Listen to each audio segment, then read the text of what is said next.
কালীপুজোর রাতে শহর ও শহরতলি জুড়ে ব্যাপক শব্দবাজির দাপট চলে।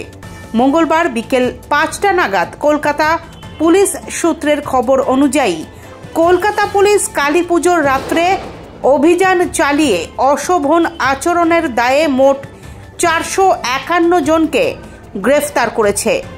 জুয়া খেলার অপরাধে গ্রেফতার হয়েছে 6 জন। নিষিদ্ধ শব্দবাজি ফাটানোর অপরাধে 183 জনকে গ্রেফতার করা হয়েছে। এর পাশাপাশি শহরে হেলমেট ছাড়া মোটরসাইকেল চালানোর অপরাধে মোট 180 জনের বিরুদ্ধে মামলা রুজু করা হয়েছে। হেলমেট ছাড়া মোটরসাইকেলে আরোহী হিসেবে থাকার অপরাধে 331 জনের বিরুদ্ধে মামলা দায়ের করা হয়েছে। মদ্যপ অবস্থায় গাড়ি চালানোর অপরাধে 99 জনের বিরুদ্ধে মামলা রুজু করা হয়েছে। ঝুঁকি নিয়ে গাড়ি চালানোর অপরাধে 116টি মামলা দায়ের করা হয়েছে। এর পাশাপাশি সিগন্যাল না মানা সহ ট্রাফিক আইন লঙ্ঘনের আরও নানা অপরাধে 156টি মামলা রুজু করা হয়েছে। দীপাবলির রাতে মোট 882টি মামলা ট্রাফিক আইন লঙ্ঘনের অপরাধে করা হয়েছে।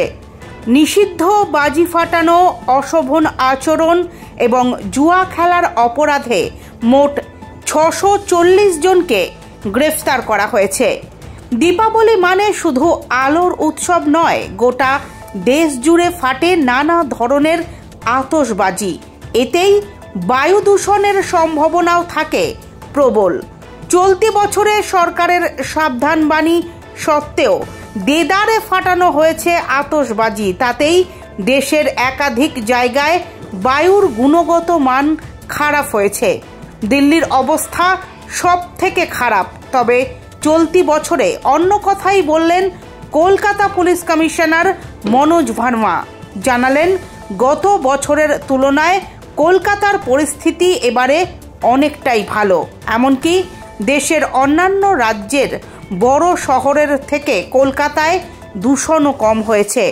শব্দবাজি ও আতশবাজি পোড়ানো নিয়ে সতর্ক করেছিল প্রশাসন। মঙ্গলবার সিপি মনোজ ভার্মা জানালেন, কলকাতায় শব্দ 90 ডেসিবেলের থেকে কম রয়েছে। তাছাড়াও সন্ধে 6টা পর্যন্ত বায়ু দূষণের ওপরেও নজর রাখা হয় বলেও এদিন তিনি জানান। এরপরেই তিনি বলেন, ভারতের অন্যান্য বড় শহরের তুলনায় কলকাতায় দূষণ কম ছিল সেই সময়।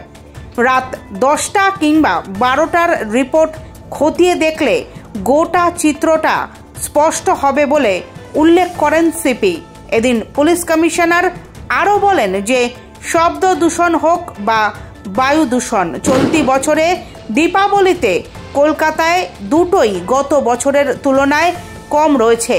ভারতের অন্যান্য বড় শহরের তুলনায় কলকাতায় দূষণ চলতি বছরে অনেকটাই কম বলে জানান তিনি। যদিও অনেকে বলেছেন শুভ দীপাবলি উদযাপনের চিত্র কলকাতায় অন্যরকম ছিল। শব্দবাজি ফাটছিল দেদারভাবেই। Bidhannagar, Dum Dum, New Town, Jadavpur, Park Street সব জায়গাতেই নিয়মকে বুড়ো আঙুল দেখিয়ে গভীর রাত পর্যন্ত ফেটেছে বাজি। সূচকের হিসাবে রাত 12টার পর কলকাতার বাতাসের গুণমান পৌঁছেছিল অনেকটাই।